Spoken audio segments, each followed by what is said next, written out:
పూరా local. Hi hello నమస్తే, welcome to పూరా లోకల్. హైదరాబాద్లో రాష్ట్ర ఖజానాకు గండి పడుతుందా? అవునని అంటున్నారు ఆర్థిక నిపుణులు. అదేంటో తెలుసుకునే ప్రయత్నం అయితే చేద్దాం. హైడ్రా కూల్చివేతలతో తెలంగాణ రాష్ట్ర వ్యాప్తంగా తగ్గిన భూములు, ఆస్తుల కొనుగోళ్లు, ఆందోళనతో వాయిదా వేసుకుంటున్న కొనుగోలుదారులు.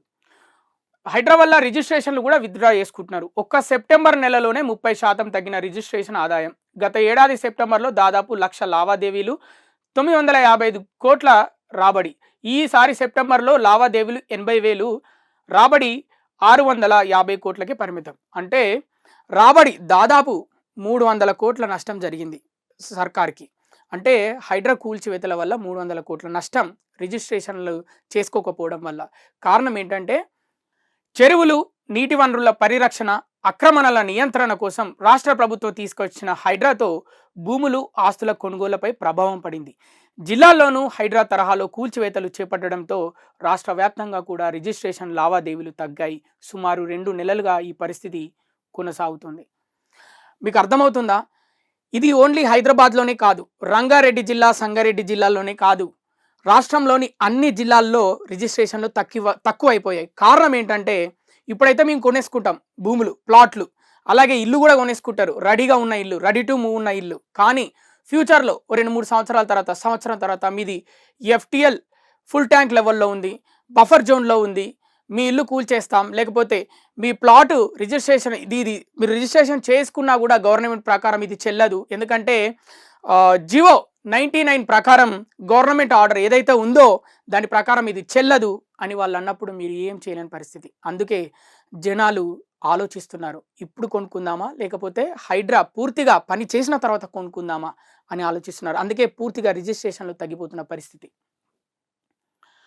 హైదరాబాద్ పరిసర జిల్లాలో మరింత ఎక్కువగా ప్రభావం. రంగారెడ్డి జిల్లాలో తగ్గిన 5,000 లావాదేవీలు, మెడ్చల్లో 4,000కు పైగా తగ్గుదల. ఆర్థిక సంవత్సరం మొదట్లో పెరిగిన రిజిస్ట్రేషన్లు, ఆదాయం గత 2 నెలలుగా తగ్గిపోయిన పరిస్థితి. కొత్త రిజిస్ట్రేషన్లకు జనం వెనుకంజ. ఒకప్పుడు రంగారెడ్డి జిల్లా రిజిస్ట్రేషన్లకు పెట్టింది పేరు. దాదాపు రిజిస్ట్రేషన్లు చేయించుకుందామంటే స్లాట్లు దొరికే పరిస్థితి కాదు. అలాంటిది ఇప్పుడు యథేచ్ఛగా స్లాట్స్ దొరుకుతున్నాయి. రిజిస్ట్రేషన్ల కోసం అధికారులు ఆఫీసులలో ఎవరెప్పుడెప్పుడు వస్తారా అని ఎదురు చూస్తున్న పరిస్థితి. దారుణంగా మారిపోయింది పరిస్థితి. దీనికి కారణం ఏంటి అంటే హైడ్రానే అంటున్నారు అందరూ. రాష్ట్ర ప్రభుత్వం హైడ్రా పేరిట చేస్తున్న హడావుడితో ఒక్కసారిగా పరిస్థితి తారుమారైంది. చెరువుల పరిరక్షణ కోసం ప్రభుత్వం మంచి ఉద్దేశంతోనే హైడ్రాను తీసుకొచ్చినా యుద్ధ ప్రాతిపదికన కూల్చివేతలు చేపట్టడంతో కొనుగోళ్లపై ప్రభావం పడింది. అటు కొనుగోలుదారుల్లో, ఇటు డెవలపర్లలో గుబులు కనిపిస్తోంది. కొనుగోలుదారులు కొంతకాలం వేచి చూసే ధోరణితో ఉండడంతో అమ్మకాలు తగ్గాయి. ఈ రియల్ ఎస్టేట్ రంగం ఇబ్బందుల్లో పడడంతో దీనిపై ఆధారపడిన ఇతర రంగాలు కూడా కుదేలవుతున్నాయి. స్థిరాస్తి వ్యాపారాన్ని గాడిన పెట్టేందుకు ప్రభుత్వం చొరవ తీసుకోవాలి. రియల్ ఎస్టేటు ఒక్క కొనుగోలుదారులకే కాదు, కొనుగోలుదారులకే ముడిపడి ఉన్నది కాదు. రియల్ ఎస్టేట్ మీద చాలామంది ఆధారపడి ఉంటారు. ముఖ్యంగా ఎన్నో రకాల వస్తువులు, ఒక బిల్డింగ్ కట్టాలంటే ఎన్నో రకాల వస్తువులు అవసరం అవుతాయి. అవి మీ అందరికీ తెలిసిందే. సిమెంటు, ఇటుక, అలాగే లేబర్, అలాగే దానికి సంబంధించి ఒక పెద్ద బిల్డింగ్ కట్టాలంటే అన్ని రంగాలకు సంబంధించి దానికి ఒక వ్యవస్థ అవసరం. వీళ్ళందరూ ఇప్పుడు నష్టపోతున్నారు. ఎందుకంటే కొత్త కన్స్ట్రక్షన్స్ ఆగిపోతున్నాయి. ఎందుకంటే అవి స్టార్టింగ్ దశలోనే ఉన్నా, లేకపోతే ల్యాండ్ కొనుక్కొని పెట్టుకున్న వాళ్ళు కూడా ఇప్పుడే కన్స్ట్రక్షన్ చేయొద్దు, కొన్ని రోజుల తర్వాత కన్స్ట్రక్షన్ స్టార్ట్ చేద్దాం, ఎందుకంటే ఇప్పుడు హైడ్రా దూకుడు కొనసాగుతుంది.